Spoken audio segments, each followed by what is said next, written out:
Hai, perkenalkan, nama saya Syarif Hidayatullah Sairi dengan NIM 2303511000043 dari Program Studi Manajemen Sumber Daya Perairan kelas A.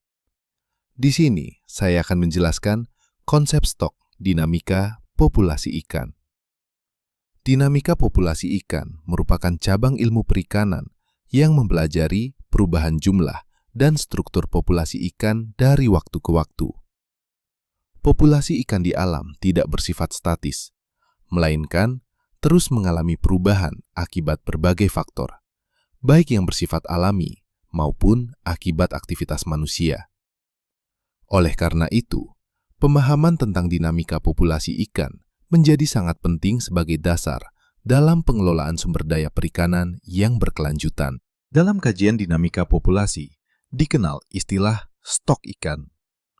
Stok ikan dapat didefinisikan sebagai sekumpulan individu ikan dari spesies yang sama yang hidup pada suatu wilayah perairan tertentu dan memiliki karakteristik populasi yang relatif seragam.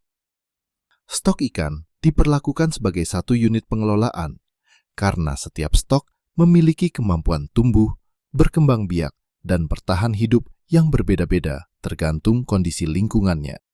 Perubahan jumlah stok ikan dari waktu ke waktu dipengaruhi oleh beberapa komponen utama, yaitu pertumbuhan, rekrutmen, dan mortalitas.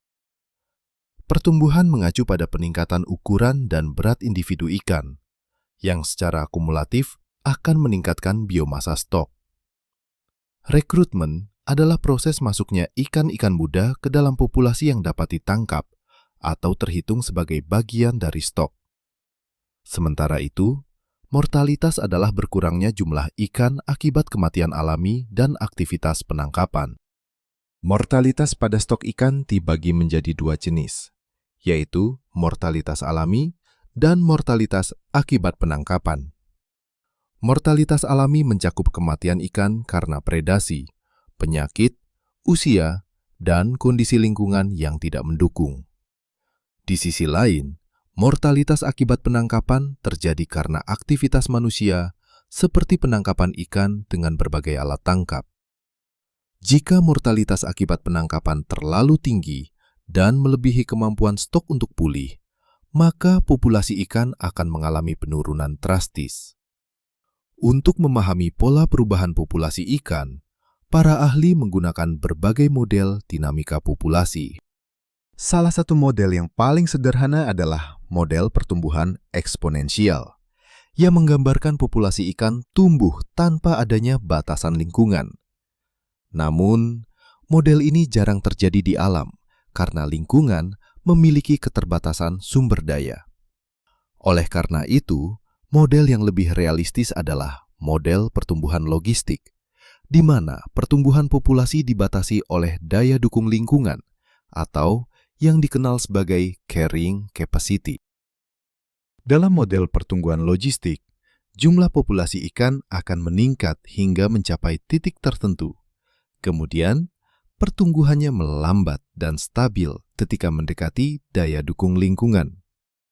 Konsep ini sangat penting dalam pengelolaan perikanan karena menunjukkan bahwa populasi ikan tidak dapat dieksploitasi tanpa batas. Jika penangkapan dilakukan secara berlebihan, maka stok ikan akan turun jauh di bawah tingkat optimal. Salah satu konsep penting yang berkaitan dengan dinamika stok ikan adalah Maximum Sustainable Yield atau MSY. MSY merupakan jumlah hasil tangkapan maksimum yang masih dapat dipertahankan secara berkelanjutan tanpa merusak kemampuan stok untuk pulih. Secara teori, MSY dicapai ketika biomasa stok berada pada sekitar setengah dari daya dukung lingkungannya. Konsep MSY sering digunakan sebagai acuan dalam menentukan kebijakan pengelolaan perikanan. Namun, dalam praktiknya, pengelolaan stok ikan tidak hanya bergantung pada MSY semata.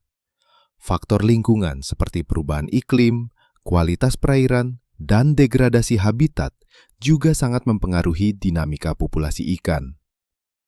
Kerusakan terumbu karang, mangrove, dan padang lamun dapat mengurangi area pemijahan dan asuhan ikan, sehingga menurunkan tingkat rekrutmen stok ikan di alam.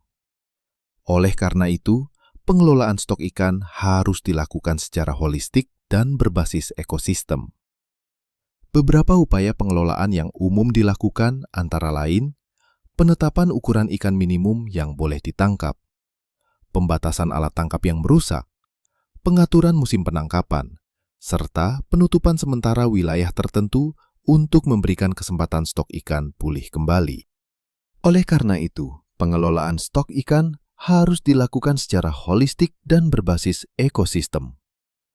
Beberapa upaya pengelolaan yang umum dilakukan antara lain, penetapan ukuran ikan minimum yang boleh ditangkap, pembatasan alat tangkap yang merusak, pengaturan musim penangkapan, serta penutupan sementara wilayah tertentu untuk memberikan kesempatan stok ikan pulih kembali.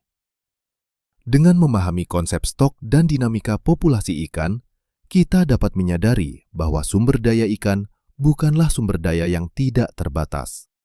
Pengelolaan yang tidak tepat dapat menyebabkan overfishing dan penurunan stok ikan secara permanen. Sebaliknya, pengelolaan berbasis ilmu dinamika populasi dapat menjaga keseimbangan antara pemanfaatan dan kelestarian sumber daya perikanan. Sebagai kesimpulan, dinamika populasi ikan merupakan dasar ilmiah dalam pengelolaan stok ikan. Konsep ini membantu kita memahami bagaimana populasi ikan tumbuh, berkembang, dan berkurang dari waktu ke waktu. Dengan penerapan pengelolaan yang tepat dan berkelanjutan, stok ikan dapat terus dimanfaatkan tanpa mengorbankan kelestariannya bagi generasi mendatang. Mungkin itu saja yang dapat saya sampaikan. Kurang lebihnya, mohon maaf. Saya, Syarif Hidayatullah Saeri, sekian, terima kasih.